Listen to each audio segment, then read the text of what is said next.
প্রান্তিক প্রসঙ্গেও মানুষের দায়িত্ব। জি, এটা তো দারুণ ব্যাপার। কিন্তু এই প্রসঙ্গে আবার আন্দোলনের কথাও বলা হচ্ছে, হুঁশিয়ারি হচ্ছে, গণ-অভ্যুত্থান আবার একটা হবে, সরকার পতনের কথা, আপনারাও স্বৈরাচার হয়ে উঠছেন, জালিম হয়ে উঠছেন, এরকম অভিযোগ আছে।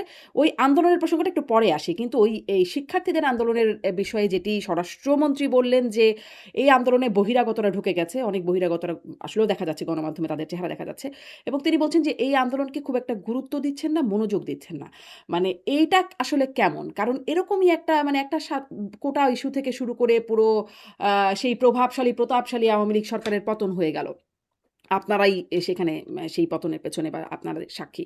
তারপরে দেখেন নেপালের ঘটনা সেখানেও এরকম জেনজিদের আন্দোলন, সরকার পতন। এখন যিনি আছেন তার বিরুদ্ধেও আবার এরকম আন্দোলন শুরু হয়ে গেছে। জেনজিরাই আন্দোলন করছে তার বিরুদ্ধেও। মানে এরকম দেখে কিভাবে আসলে গুরুত্ব না দিয়ে বা মনোযোগ না দিয়ে থাকতে পারেন? আমি একটু পয়েন্ট অফ অর্ডারে বলতেছি আপনাকে, আহ, যে না, কথাটা এভাবে না। আপনি বুঝতে হবে, বাংলাদেশের মন্ত্রীরা সরি বলবে, এটা কি কোন রকম আপনি দেখছেন, চিন্তা করতে পারেন? না, এখানে তো অলরেডি একবার মন্ত্রী বলেছে, এরপরে 300 বিধিতে বলেছে।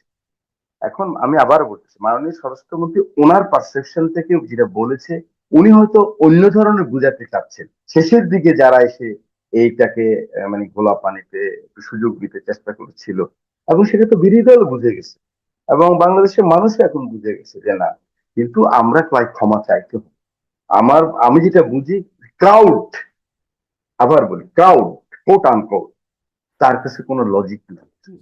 তার কাছে কোনো আইন নেই, তার কাছে হলো ইমোশন। ওই ইমোশনকে আপনি অ্যাকনলেজ করতে হবে।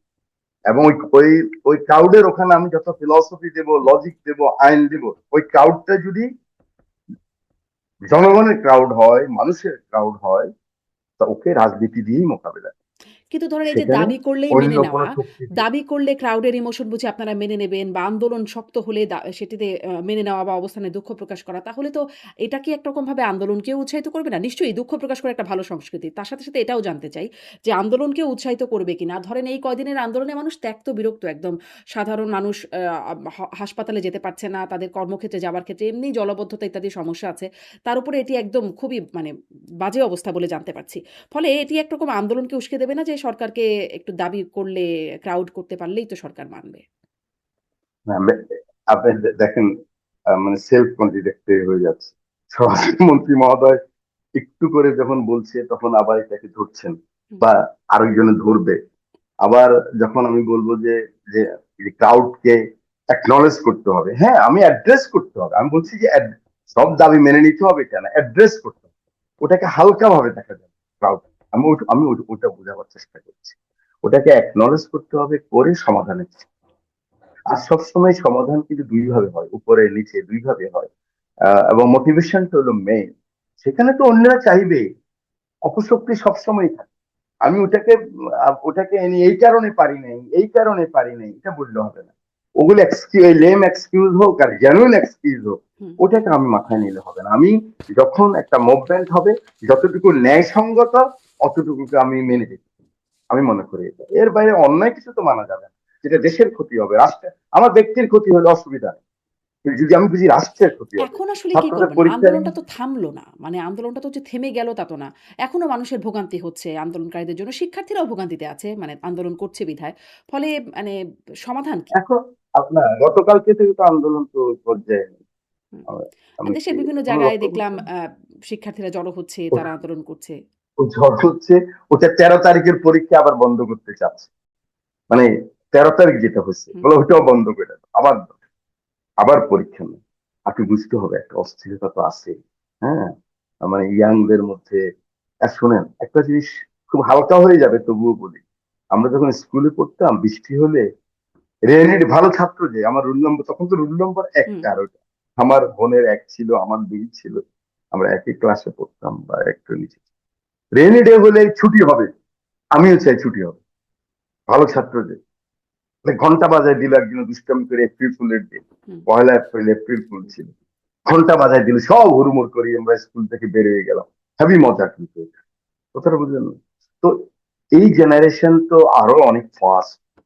তারা মানে যে কোনো কথাই তাদের মনের ভিতরে রিয়েক্ট করে। তো এগুলি আমরা ওইভাবে এই চ্যালেঞ্জ গুলি আস্তে আস্তে আমরা 3 মাস 4 মাসের সরকার মন্ত্রী মহোদয়রা তো আমরা আগের মানসিকতার অনেকেই এটার সাথে কপ আপ করতে হবে।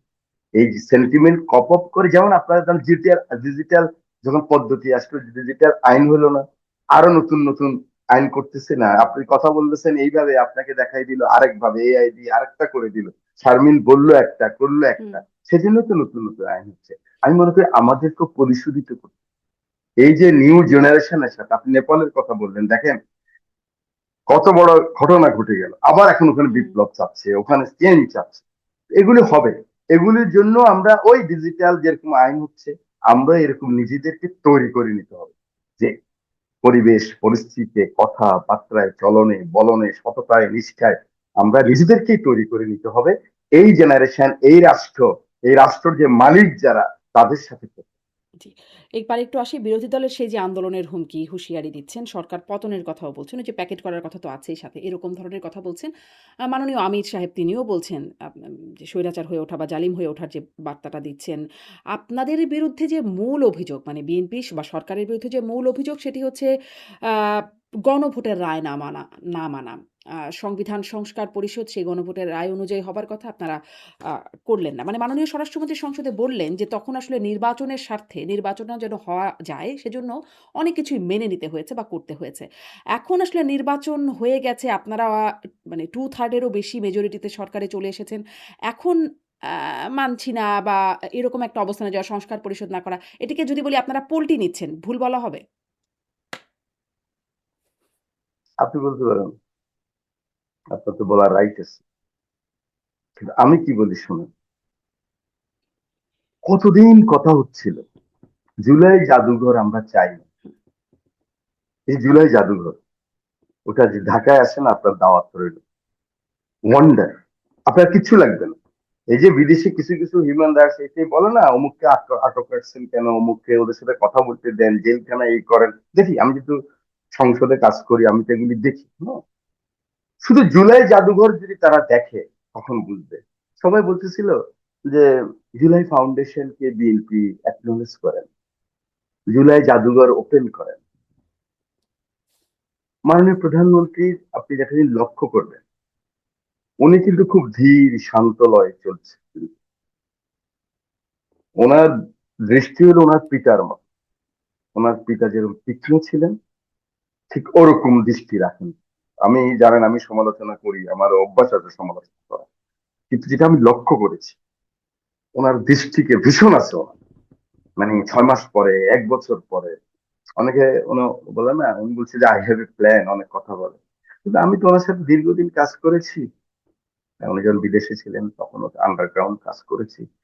অ্যাকচুয়ালি উনি অনেক আগে থেকে সাজাচ্ছেন, আপনি লক্ষ্য করেন না? এই যে উনি 27 দফা সংস্কার প্রস্তাব দিল 22 সালে, তখন তো আমরা সংস্কার করবো মানে রাষ্ট্র, জনগণের দায়িত্ব পেলে রাষ্ট্র পরিচালনা করার, তখন এটা করবো।